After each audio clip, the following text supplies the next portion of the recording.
இந்த ட்ரெஸ்ல வரக்கூடிய மேல இருக்க அந்த பேட்ச் ஒர்க் வந்து எப்படி ஸ்டிச் பண்றதுன்னு நெறைய பேர் கேட்டிருந்தீங்க. எப்படி ஸ்டிச் பண்றது? ஃபேன்சி பட்டன் வச்சு எப்படி ஸ்டிச் பண்றதுன்னு பார்க்கலாம். வீடியோ ஃபுல்லா பார்த்தீங்கன்னா, உங்களுக்கு ஒரு ஐடியா கிடைக்கும். எப்படி பேட்ச் ஒர்க் வந்து ஸ்டிச் பண்றதுன்னு. ஃபர்ஸ்ட்டு யோக் பார்ட் வந்து கட் பண்ணி எடுத்துக்கலாம். ஃப்ரண்ட் அண்ட் பேக் மார்க் பண்ணிக்கலாம். இதில ஃப்ரண்ட் போர்ஷன்ல தான் நம்ம வந்து ஸ்டிச் பண்ண போறோம். ஸோ ஃப்ரண்ட் பார்ட்ட எடுத்துட்டு, இப்போ நான் காட்டுற எல்லா மெஷர்மென்ட்டும் உங்களோட அளவுக்கு ஏத்த மாரி வச்சுக்கோங்க. இது வந்து நானு நெக்கோட லென்த் வந்து ரெடி அளவு 6 இன்ச்சு. அதுக்கு கீழ நம்ம பேட்ச் ஒர்க் வைக்கிறதுக்காக ஒரு 4லருந்து ஒரு 5 இன்ச் வரை நம்ம வந்து எக்ஸ்ட்ரா ஆட் பண்ணலாம். அப்பதான் நமக்கு வந்து வைக்கக்கூடிய அந்த ஃபேப்ரிக் வந்து விசிபிளா நல்லா நீட்டா தெரியும். அதனால நான் இப்போ ஒரு 5 இன்ச் கிட்ட வந்து நான் எடுத்திருக்கேன். இந்த 5 இன்ச்ல வந்து நம்ம ஒரு மார்க் பண்ணி இதே மாரி அந்த அவங்க அனுப்புன ரெஃபரன்ஸ்ல வந்து எனக்கு யூ நெக் இருந்துச்சு. ஸோ நான் யூ நெக் வச்சு மார்க் பண்ணிட்டேன். இப்போ இந்த மார்க்கிங்க இன்னொரு சைடு வந்து நம்ம ட்ரேஸ் எடுக்கணும். அதுக்கு இந்த ட்ரேசிங் வீல யூஸ் பண்ணி நான் மார்க் பண்ற மாரியே நம்ம லைன் மேலேயே இந்த மாரி நம்ம இந்த வீல் வச்சு லைன் பண்றப்ப, நமக்கு ஆப்போசிட் சைட்லயும் நமக்கு அதே மாரி லைன்ஸ் வந்து இந்த மாரி ஃபார்ம் ஆயிடும் அழகா. அதுல மேல வந்து நம்ம ட்ரேஸ் வந்து மார்க் பண்ணிக்கலாம். இப்ப நம்ம மார்க் பண்றது வந்து ரெடி அளவு. தையலுக்காக அளவு விடல. இது வந்து ட்ரேசிங் மட்டும் தான் இப்ப நம்ம லைனிங் ஃபேப்ரிக்ல பண்றோம். இத நம்ம கட் பண்றப்ப நம்ம எக்ஸ்ட்ரா 1/2 இன்ச் வந்து விட்டுக்கலாம். இப்ப இன்னொரு சைடும் நம்ம ரெடி அளவு 6 இன்ச்ச வந்து மார்க் பண்ணணும். இப்ப கரெக்ட்டா ஷோல்டர்ல 1/2 இன்ச் வந்து விட்டுறணும். ஷோல்டருக்கு 1/2 இன்ச் போக 6 இன்ச் வந்து நான் மார்க் பண்ணிக்கிறேன். ஃப்ரண்ட் நெக் வந்து 6.5 வந்து எடுத்திருக்கு. ஏன்னா ஷோல்டருக்கும் சேர்த்து கீழேயும் கரெக்டா அளவு இருக்கான்னு நம்ம செக் பண்ணிக்கணும். இப்போ கரெக்டா அளவு இருக்கு. இந்த மாதிரி தான் நம்ம வந்து பேட்ச் ஒர்க்குக்கு லைனிங்ல மார்க் பண்ணணும். கேன்வாஸ்ல மார்க் பண்ற மெத்தட நான் வேற வீடியோல அப்லோட் பண்றேன். இப்போ நம்ம மெயின் ஃபேப்ரிக்கோட ரைட் சைடு நம்ம லைனிங்கோட ரைட் சைடு இருக்க மாதிரி வச்சுட்டு நீட்டா சென்டர் வந்து கரெக்டா இருக்க மாதிரி வச்சுட்டு ஸ்டிச் போட ஆரம்பிக்கணும். இந்த மாதிரி நம்ம ஸ்டிச் பண்றப்ப நமக்கு வந்து ஸ்டிஃபா இருக்கணும் அப்படின்னு நினைச்சா கேன்வாஸ் யூஸ் பண்ணாதப்ப ஸ்டிஃபா இருக்கணும்னு நினைச்சீங்கன்னா உள்ள வந்து லைனிங் வந்து 1/2 இன்ச் விட்டு கட் பண்ணுங்க. 1/4 இன்ச் விட்டு கட் பண்ணாதீங்க.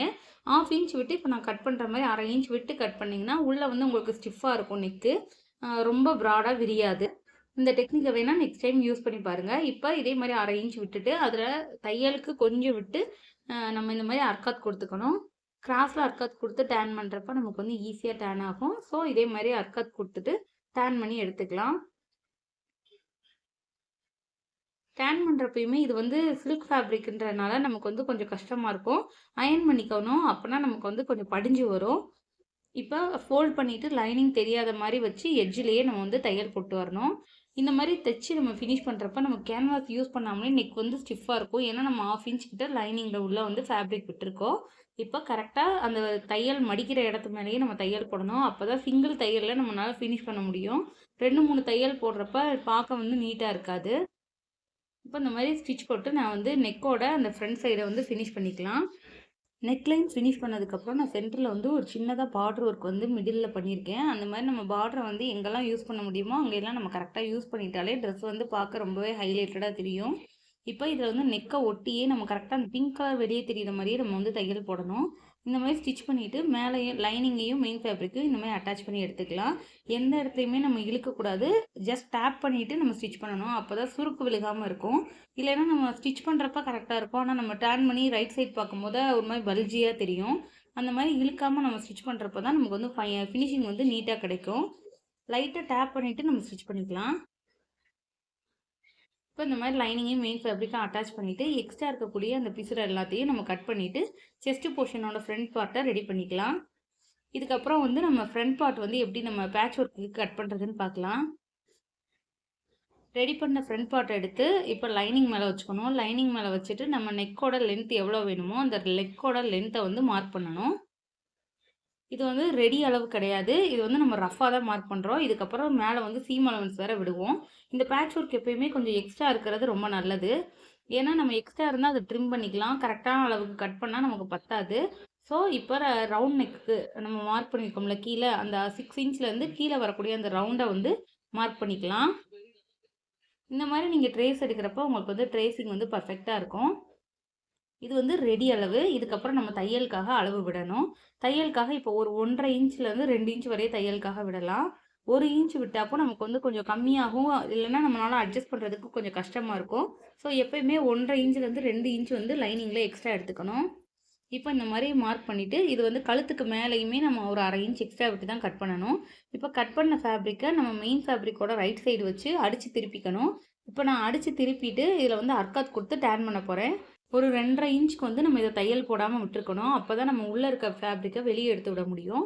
டேன் பண்ணதுக்கப்புறம் இப்போ நான் ஓப்பன் பண்ணுறப்ப தெரியும் அந்த இடத்துல ஒரு 2 இன்ச்சுக்கு நான் வந்து ஸ்டிச் பண்ணலை. இப்போ நம்ம அதை வெளியே வந்து ஃபேப்ரிக் அடித்து திருப்பி எடுத்ததுக்கப்புறம் அது மேலே வந்து ஒரு ஸ்டிச் போட்டு நம்ம அதை கன்சீல் பண்ணிக்கலாம். இப்போ ஸ்டிச் பண்ணி முடிச்சுட்டு இந்த பேட்ச் ஒர்க் பண்ண போகிற இந்த பேட்டர்னை வந்து இப்போ ஃபுல்லாத்தையும் ஸ்டிச் பண்ணி நம்ம எட்ஜ் தையல் வந்து போட்டு எடுத்துக்கணும். இப்படி பண்ணுறப்ப தான் நமக்கு வந்து ஃபினிஷிங் நீட்டாக கிடைக்கும். உங்களால் முடியும்னா ஒரு ஸ்டீம் அயனிங் வந்து பண்ணிக்கோங்க. இப்போ ஸ்டிச் பண்ணிவிட்டு நான் அயன் பண்ணி தான் இதில் வந்து ஸ்டிச் பண்ண போகிறேன். இதுக்கப்புறம் நம்ம பேட்டர்னில் கரெக்டாக நம்ம சென்டரில் எங்கே நெக்கோட லென்த்து 6 இன்ச் வேணும், அந்த 6 இன்ச் எங்கே வருதோ அந்த இடத்துல வச்சு இதே மாதிரி அந்த பேட்சை வந்து பின் பண்ணிவிட்டு சின்ன தையலுக்கு மாற்றிடணும். 1 இன்ச் இல்லைனா 1.5 இன்ச்சுக்கு தையல் இருக்கும் இல்லையா நம்ம மிஷினில், அந்த மாதிரி பொடி தையலுக்கு மாற்றிட்டு இப்போ வந்து ஸ்டிச் பண்ணணும். பேட்ச் ஒர்க்கை மட்டும் அந்த சின்ன தையலில் ஸ்டிச் பண்ணுங்கள். அப்போ தான் நமக்கு திக்காகவும் இருக்கும், சீக்கிரம் கிளியாது. அது மாதிரி ஒரே தையலில் நம்மளால் ஃபினிஷ் பண்ண முடியும். நமக்கு பேட்ச் ஒர்க்கும் அந்த செஸ்ட் போர்ஷனும் ஜாயிண்ட் ஆகிற இடத்துல மட்டும் ஒரு 2-3 லாக் ஸ்டிச் வந்து போட்டு நம்ம ஃபினிஷ் பண்ணிக்கலாம். இந்த மாதிரி நம்ம நெக் ஃபினிஷ் பண்ணுறப்ப பேட்ச் ஒர்க் வந்து உள் சைடும் நமக்கு பார்க்க பர்ஃபெக்டாக இருக்கும். பார்த்தீங்கன்னா தெரியும், கீழே ஒரு சின்ன பார்டர் ஒர்க் வந்து நான் கொடுத்துருக்கேன். இப்போ இந்த பட்டு போர்ஷனை யூஸ் பண்ணி இந்த மாதிரி ஃபேன்சி பட்டன் ரெடி பண்ணி நான் வந்து சென்டரில் வச்சு ஸ்டிச் பண்ணி இந்த ட்ரெஸ்ஸை வந்து கம்ப்ளீட் பண்ண போகிறேன். இந்த மாதிரி ஃபேன்சி பட்டன் எப்படி ஸ்டிச் பண்ணணும்னு வேணும்னா கமெண்ட் பண்ணுங்கள், நான் நெக்ஸ்ட் வீடியோவில் அப்லோட் பண்ணுறேன். இப்போ நம்ம மிடில் வந்து சென்டர் லைனை மார்க் பண்ணிவிட்டு இந்த மாதிரி ஸ்டிச் பண்ணி எடுத்துக்கணும். ஒரு 2-3 தையல் போட்டு எடுத்தாக்கும் நமக்கு வந்து அந்த பட்டன் வந்து பிரிஞ்சு வராது. ஃபேப்ரிக் பட்டன் எப்படி மேக் பண்ணுறதுன்ற வீடியோ நான் நெக்ஸ்ட் டைம் அப்லோட் பண்ணுறேன். இந்த ஃபேப்ரிக் பட்டன் மேக் பண்ணுறதுக்கான டூல் வந்து ஃப்ளிப்கார்ட்டில் அவைலபிளாக இருக்குது. நான் இந்த வீடியோவில் வந்து டேக் பண்ணுறேன், உங்களுக்கு வேணும்னா பர்ச்சேஸ் பண்ணிக்கோங்க. இப்போ இந்த ட்ரெஸ்க்கு நான் சென்டரில் மார்க் பண்ணி இந்த மாதிரி ஃபேன்சி பட்டன் அட்டாச் பண்ணி நான் வந்து இந்த ட்ரெஸ்ஸை கம்ப்ளீட் பண்ணிக்கிறேன். இந்த வீடியோ உங்களுக்கு யூஸ்ஃபுல்லாக இருந்தால் ஹைப் பண்ணுங்கள். உங்களை மாதிரி நிறையா பேருக்கு யூஸ்ஃபுல்லாக இருக்கும். பிடிச்சிருந்தால் லைக் பண்ணுங்கள். தேங்க்யூ.